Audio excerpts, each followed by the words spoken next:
और इसके ऊपर बेस्ड क्वेश्चन बेटा बहुत आते हैं, ये समझ लो, बहुत ज्यादा ही क्वेश्चन आते हैं।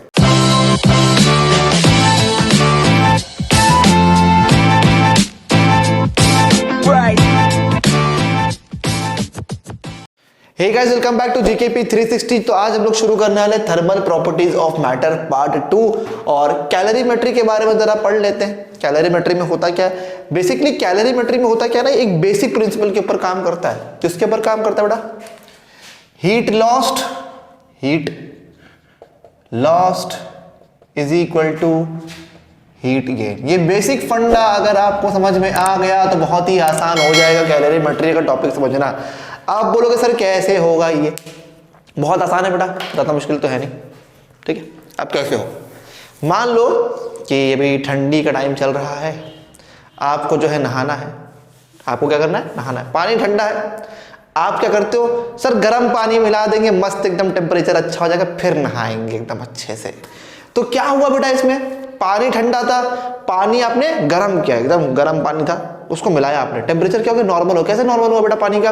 बिकॉज जो गर्म पानी था उसने अपनी हीट लूज की, वो ठंडा बनने की कोशिश कर रहा था, और जो ठंडा पानी था ना, वो गर्म पानी की जो हीट थी ना, उसको उसने हीट गेन कर ली। बोले भाई तेरी हीट मुझे दे दे, तेरी हीट मुझे दे दे। और जिसके पास ज्यादा हीट थी वो हीट देने की कोशिश कर रहा था। तो गर्म पानी क्या करेगा?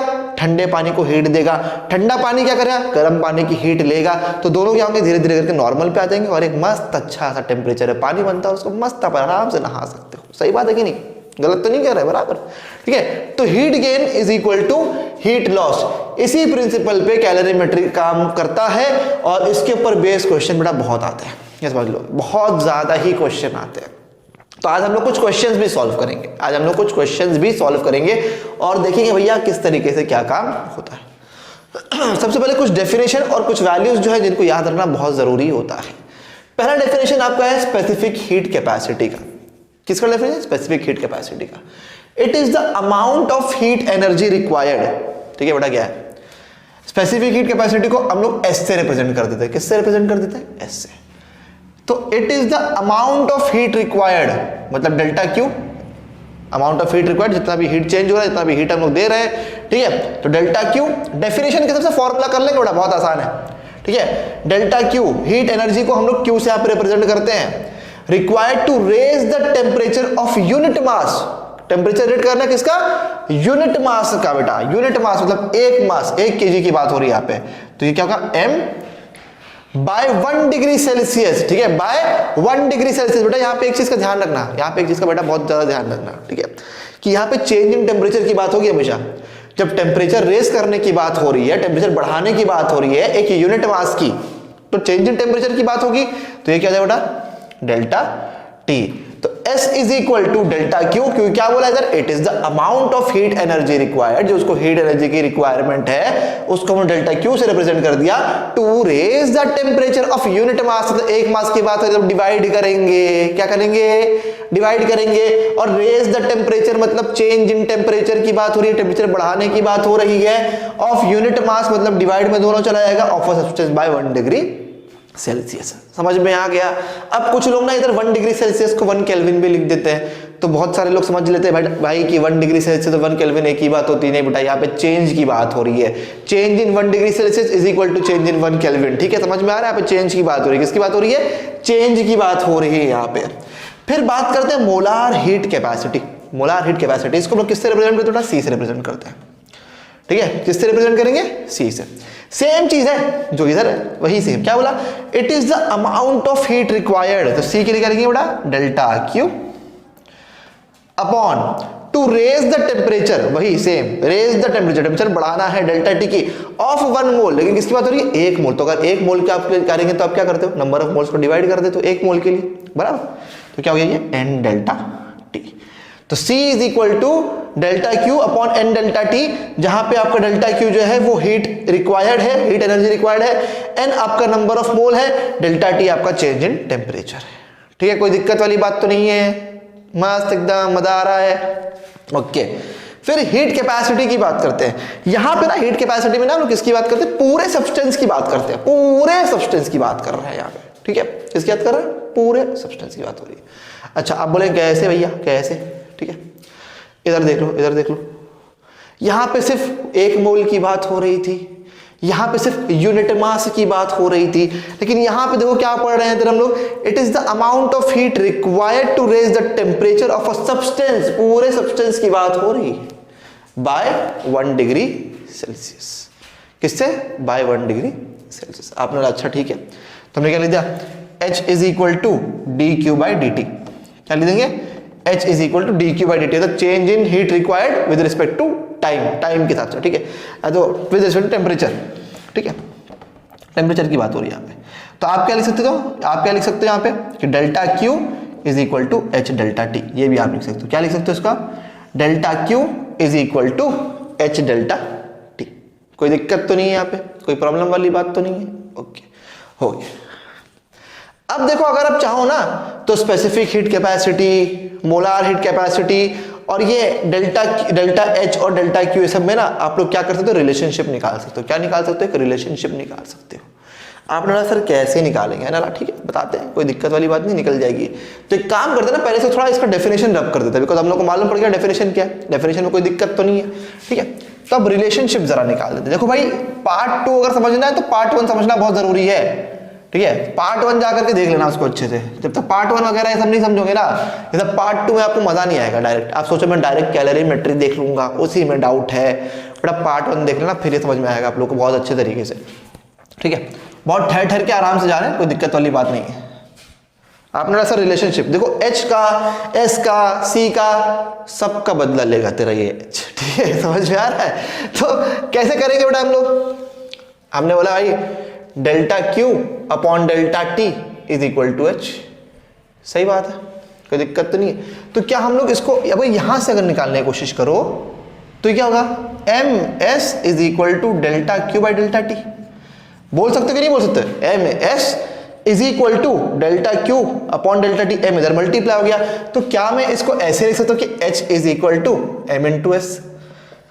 आपने बोला हाँ सर लिख तो सकते हैं, बात एकदम सही है। अब रिलेशनशिप समझ में आ रहा है? तो ये H का और स्पेसिफिक हीट कैपेसिटी का रिलेशनशिप निकला है। रिलेशनशिप बेटा बहुत इंपॉर्टेंट है, बहुत ही ज्यादा इंपॉर्टेंट है। जितनी बार चाहो उतनी बार स्टार बना लो, ठीक है, जितनी बार चाहो उतनी बार स्टार बना लो। बहुत इंपॉर्टेंट रिलेशनशिप है ये, आपको एग्जाम में बहुत बार पूछा जाता है, चाहे वो CBSE का हो, चाहे वो महाराष्ट्र बोर्ड का हो, चाहे वो MST CT का। बेटा मैं इस तरीके से पढ़ा रहा हूँ ना आप लोग को कि अगर आप CBSE बोर्ड वाले भी हो आप लोग समझ में आ जाए, MST CT वालों को समझ में आ जाए और महाराष्ट्र बोर्ड वाले को समझ में आ जाए, ठीक है, एकदम क्लियर वाली बात है। अब देखो इधर देख लेते हैं, इधर देख लेते हैं। देखो इधर क्या होने वाला है, मोलार हीट कैपेसिटी के हिसाब से जाते हैं। इधर क्या होने वाला है, फॉर्मूला सेम है अपने पास, ये वाला H is equal to delta Q by delta T, सही बात है ना, फॉर्मूला अपने पास सेम है, H is equal to delta Q by delta T. तो यहां से क्या आप नहीं लिख सकते कि NC is equal to delta Q by delta T? आप बोलेंगे हाँ सर बिल्कुल लिख सकते हैं। तो क्या मैं इसकी जगह पे NC नहीं लिख सकता हूं? लिख सकता हूं ना, ठीक है।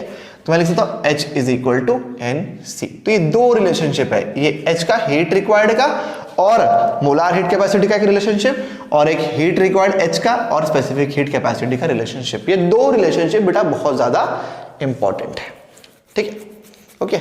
चलो ये बात आपकी हो गई।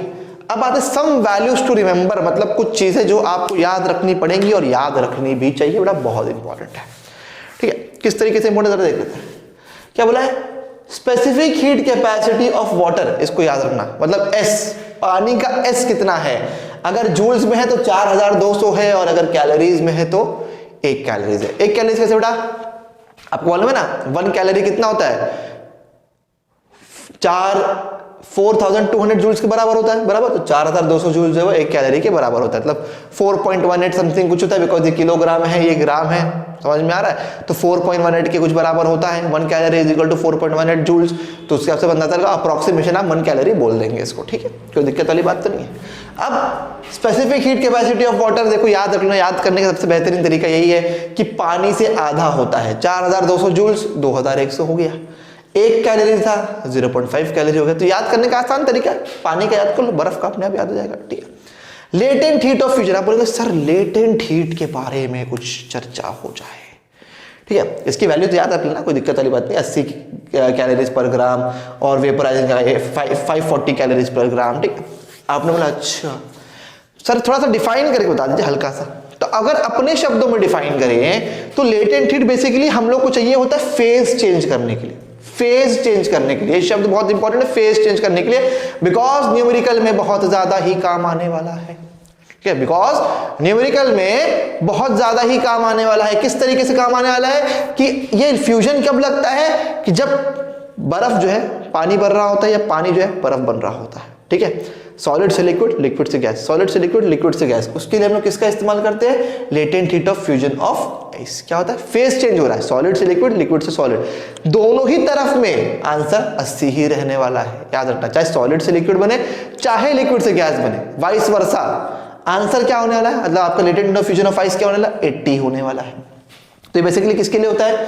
ये सॉलिड से लिक्विड बोल लो या लिक्विड से सॉलिड बोल लो, बात तो एक ही, कोई दिक्कत वाली बात नहीं है। लेटेंट हीट ऑफ वेपराइजेशन, नाम से ही समझ में आ रहा होगा सर वेपराइज होने की कुछ बात हो रही है। मैंने बेटा एकदम सही सोच रहे आप लोग कि लिक्विड से गैस या गैस से लिक्विड। ठीक है, अगर फेज चेंज होगा लिक्विड से गैस से लिक्विड में तो क्या होने वाला? 540। और अगर सॉलिड से लिक्विड, लिक्विड से सॉलिड तो क्या होगा बेटा यहाँ पे? 80। मतलब पानी से बर्फ, बर्फ से पानी 80, पानी से भाप, भाप से पानी क्या हो जाएगा? 540। समझ में आ रहा? अभी मैं इसको रब नहीं कर रहा हूं बिकॉज ये लेक्चर के एंड तक में आपको याद हो जाना चाहिए। ठीक है, लेक्चर के एंड तक में आपको ये क्या हो जाना चाहिए? ये याद हो जाना चाहिए। तो कुछ क्वेश्चन ले लेंगे ताकि आप लोग को समझ में आ जाए कि बेसिकली करना क्या है, इसका इस्तेमाल किस तरीके से होना है। बिकॉज आप बोलोगे सर ये तो आपने बता दिया लेकिन इस्तेमाल कैसे करेंगे, इस्तेमाल कैसे होगा? चलो देख लेते हैं। कुछ क्वेश्चन लिए हैं यहाँ पे, 1-2 क्वेश्चन लिए मैंने यहाँ पे। ठीक है, तो क्वेश्चन क्या था भाई, आपके पास ना 40 ग्राम आइस है एट 20 डिग्री सेल्सियस। किस पे? At -20 degree Celsius. आप बोले 20 डिग्री सेल्सियस बर्फ, अरे बाप रे। तो एट -20 डिग्री सेल्सियस। ठीक है, इसको आपको बनाना है भाप, स्टीम बनाना है। ठीक है, at 100 degree Celsius, at 100 degree Celsius. Delta Q find out करने बोला है इन कैलोरीज। क्या फाइंड आउट करने बोला है? डेल्टा क्यू फाइंड आउट करने वाला है इन कैलोरीज। अब क्या? बर्फ से लेके भाप बनने तक का पूरा प्रोसेस। आप बोलोगे हाँ ये हुई बात, अब कैसे पता करेंगे? बेटा एक बात तो समझ लो, एक बात तो समझ लो कि -20 डिग्री सेल्सियस पे है तो 0 डिग्री सेल्सियस तक ये बर्फ में ही रहने वाला है। बात सही है ना? -20 से पहले 0 पे आएंगे क्योंकि वहीं से तो फेज चेंज होने की शुरुआत होगी, बर्फ से पानी में जाएगा तो पहले 0 डिग्री सेल्सियस पे आते हैं। मैंने बोला ठीक है भाई, बर्फ पे आते हैं। Ice eight 0 degree Celsius. यहाँ पे फेज चेंज हो रहा है क्या बेटा? फेज चेंज नहीं हो रहा है। अच्छा, लेटेंट हीट ऑफ फ्यूजन वगैरह का भी फॉर्मूला बता देंगे। ठीक है, लेटेंट हीट ऑफ फ्यूजन का भी फॉर्मूला बता देंगे कि क्या होगा। ओके, आपने बोला हाँ सर फेज तो चेंज हो नहीं रहा, ये भी बर्फ था, ये भी बर्फ है, तो फॉर्मूला क्या बेटा आपके पास? Delta Q is equal to S M delta T. तो यहां का अगर डेल्टा क्यू पता करना है तो क्या होगा? It is equal to S M delta T. S specific heat capacity of ice कितनी है? 0.5 कैलोरीज। कितनी है? 0.5 कैलोरीज। मास कितना बड़ा? 40 ग्राम। चेंज इन टेम्परेचर कितना है? 20 डिग्री का फर्क है। 0 और -20 में कितने का फर्क बेटा? 20 डिग्री का फर्क है, लिख दो 20। ठीक है, ये कितना हो गया? ये 400 हो गया। कितना हो गया? ये 400 कैलोरीज हो गया। अभी पूरा नहीं मिला बेटा, अभी पूरा नहीं मिला है, अभी तो इतना ही मिला है। ठीक है, अब 0 डिग्री सेल्सियस पे, वो कब तक 0 डिग्री सेल्सियस पे रहेगा? जब तक वो पूरा का पूरा पानी में कन्वर्ट ना हो जाए। ठीक है, जब तक वो पूरा का पूरा पानी में कन्वर्ट ना हो जाए, बिकॉज 0 डिग्री सेल्सियस पानी में कन्वर्ट करना शुरू हो जाता है। लेकिन क्लास 10 में हमने क्या पढ़ा है? क्लास 10 में हमने ये पढ़ा ना कि जब तक पूरा का पूरा बर्फ पानी में कन्वर्ट ना हो जाए टेम्परेचर सेम ही रहता है, 0 डिग्री सेल्सियस ही रहता है। ठीक है, उसके बाद टेम्परेचर बढ़ना शुरू होता है। आप बोला हाँ सर ये पढ़ा तो था, भले ही हमें याद हो चाहे नहीं याद हो, पढ़ा तो था हमने। ठीक है, तो हमने बेटा वाटर एट 0 डिग्री सेल्सियस, पानी 0 डिग्री सेल्सियस पे। ठीक है, अब तो बड़ा फेज चेंज हो रहा है, आइस से वाटर, आइस से वाटर, आइस से वाटर, सॉलिड से लिक्विड, सॉलिड से लिक्विड, सॉलिड से लिक्विड क्या आता था? Latent heat of fusion. क्या बताया था? Latent heat of fusion. अच्छा, आपने सर फॉर्मूला तो बताया नहीं, कैसे करेंगे सर? बेटा delta Q is equal to M into L F. L F क्या होता है? लेटेंट हीट ऑफ फ्यूजन होता है। क्या होता है? Latent heat of fusion. Delta Q पता करना है आपको, और वैसे ही डेल्टा क्यू के लिए इधर क्या होगा? M L we, latent heat of vaporisation.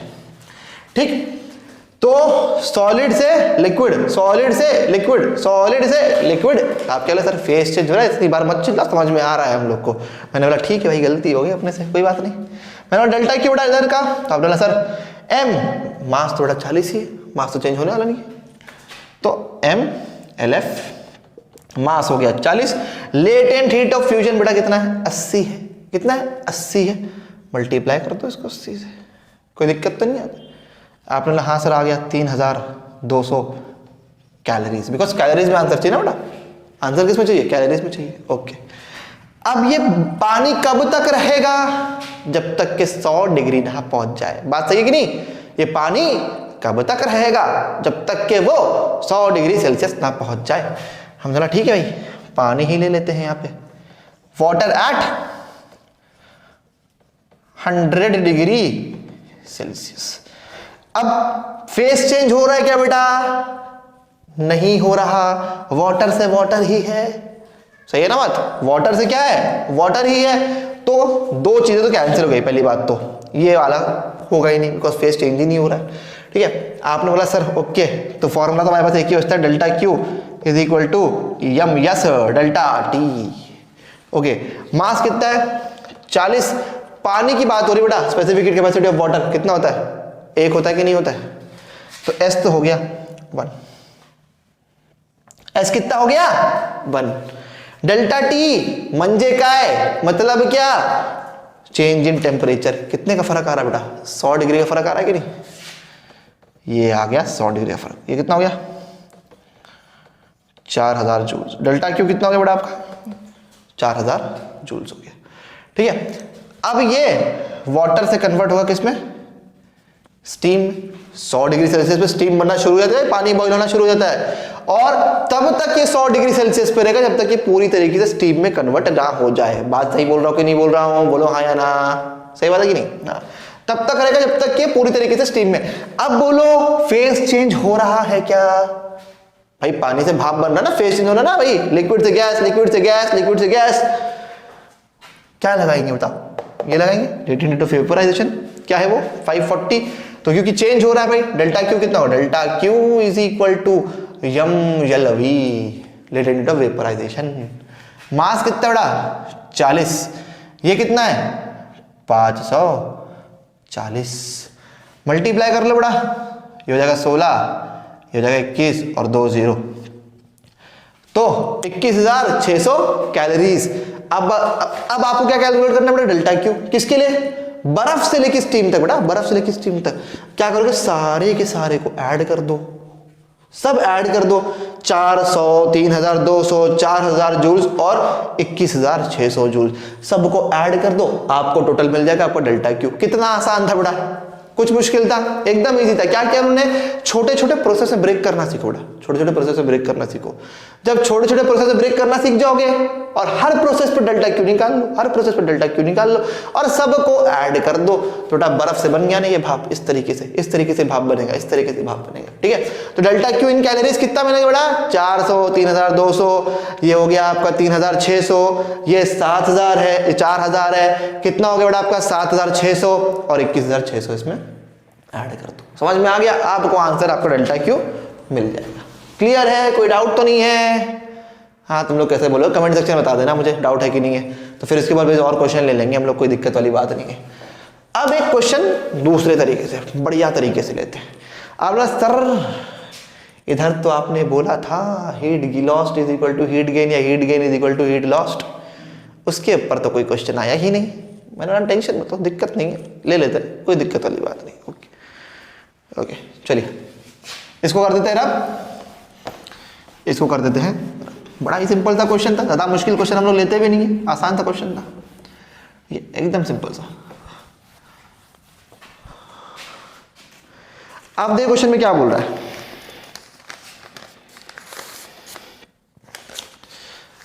एक कॉपर स्पीयर लिया है, क्या लिया है, एक कॉपर स्पीयर लिया है, उसका मास कितना है, कॉपर स्पीयर का मास दिया हुआ है 100 ग्राम पे, इसका टेम्परेचर कितना है 100 डिग्री सेल्सियस। कॉपर स्पीयर है बेटा, 100 डिग्री सेल्सियस का मास है उसका, 100 डिग्री का, हाँ 100 ग्राम का मास है, 100 डिग्री का मास बोल रहा था, टेम्परेचर 100 डिग्री सेल्सियस है। आपने बोला अच्छा कोई बात नहीं, कोई बात नहीं, कोई दिक्कत नहीं है। फिर वाटर का मास, भैया वाटर का मास कितना है 195 ग्राम्स। आपने बोला हाँ ठीक है, ये कितना है 20 डिग्री सेल्सियस, क्या ये 20 degree Celsius. In a copper calorimeter, ये वाटर जो है ना ये किसके अंदर है, कैलोरीमीटर के अंदर है, in a copper calorimeter. Okay, calorimeter समझ लो एक पतीली की तरह है, एकदम सिंपल भाषा में बात करें, एक पतीली की तरह है, उस पतीली में पानी है, ठीक है, तो इतना पानी का टेम्परेचर रहेगा बेटा उतना ही कैलोरीमीटर का टेम्परेचर रहेगा, बोलो हाँ या ना। जितना पानी का टेम्परेचर रहेगा उतना पतीली का टेम्परेचर है कि नहीं है, अपना हाँ सर बिल्कुल सही। ओके चलिए, इस कैलोरीमीटर का मास, कैलोरीमीटर का मास कितना है 50 ग्राम। अच्छा लग रहा है, बहुत टाइम बाद हिंदी थोड़ा सा बीच में लिख दिया का। ओके, मैक्सिमम टेम्परेचर पूछा है, ये जो मिक्सचर पूरा हो जाएगा ना, मैक्सिमम टेम्परेचर पूछा है इसका, ये पूरा मिक्सचर मिला देंगे ना कॉपर स्फीयर मास को, जब कॉपर का जो बॉल है ना इसमें कैलोरीमीटर में गिराएंगे तब क्या होगा, तब उसका मैक्सिमम टेम्परेचर क्या था, बेसिकली फाइनल टेम्परेचर मिक्सचर का, ये पूछा है आपसे। बड़ा ही सिंपल सा क्वेश्चन है बेटा, बहुत ही सिंपल है। एक बेचारी सिंपल सीधी सादी पतीली, उस पतीली में है पानी, उस पानी का तापमान है 20 डिग्री सेल्सियस, तो कैलोरीमीटर का तापमान भी कितना रहेगा बेटा 20 डिग्री सेल्सियस। बड़ा ही सिंपल सी बात है। अच्छा, स्पीयर मास बेटा एकदम आग बबूला होके आ रहा है बेटा 100 डिग्री सेल्सियस पे, हमें कितना है 100 डिग्री सेल्सियस पे, मतलब बहुत ज्यादा गर्म है, बहुत ज्यादा गर्म है।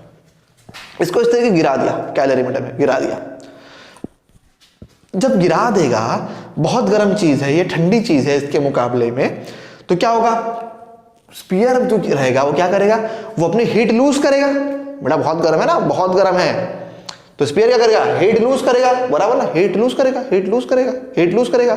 जब ये हीट लूज करेगा, जब पानी में डालेंगे इसको और ये अपनी गर्मी छोड़ेगा, तो इसकी गर्मी कौन पकड़ेगा, पानी पकड़ेगा ना। बेटा पानी गर्म होगा कि नहीं होगा, पानी गर्म होगा ना।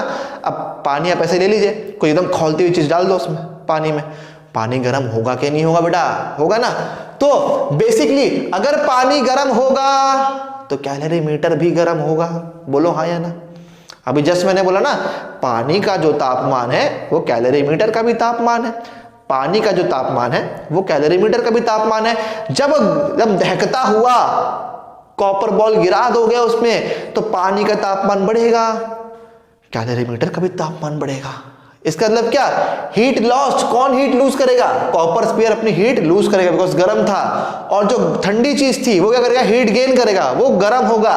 तो इसका मतलब क्या हम लोग लिख सकते हैं कि अगर कॉपर स्पीयर का जो हीट लूज होने वाला है, जो भी होने वाला है, उसको डेल्टा क्यू कर ले, जो हीट लूज करने वाला है, because heat energy required, heat lose कर रहा है, तो इसका मतलब हीट के लिए हम लोग किसका इस्तेमाल करते हैं, डेल्टा क्यू का, स्टार्टिंग में बताया था, ठीक है। और हीट गेन कौन कर रहा है, वाटर और कैलोरीमीटर, तो वाटर को Q1 ले लेते हैं और इसको Q2 ले लेते हैं। तो क्या हम लोग इसको ऐसे लिख सकते हैं कि delta Q is equal to Q1 plus Q2, delta Q1 is equal to delta Q2, बराबर। जितनी इसने हीट लूज की, किसने गेन की, पानी ने और कैलोरीमीटर में। समझ में आ गया। इसीलिए हम लोग बोलते हैं heat lost is equal to heat gain, और कौन हीट गेन कर रहा है, पानी और कैलोरीमीटर। इतना आसान है, इतना आसान है, इतना आसान है।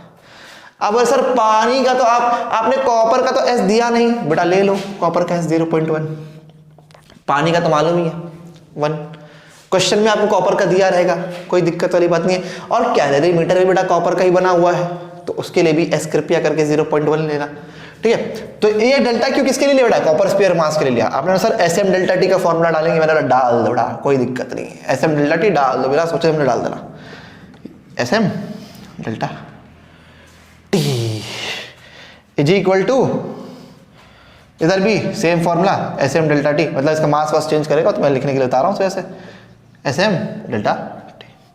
S कितना है कि कॉपर की बात हो रही है बेटा 0.1 बताया, कॉपर के लिए S क्या रहेगा 0.1, फिक्स वैल्यू रहती है हर चीज के लिए।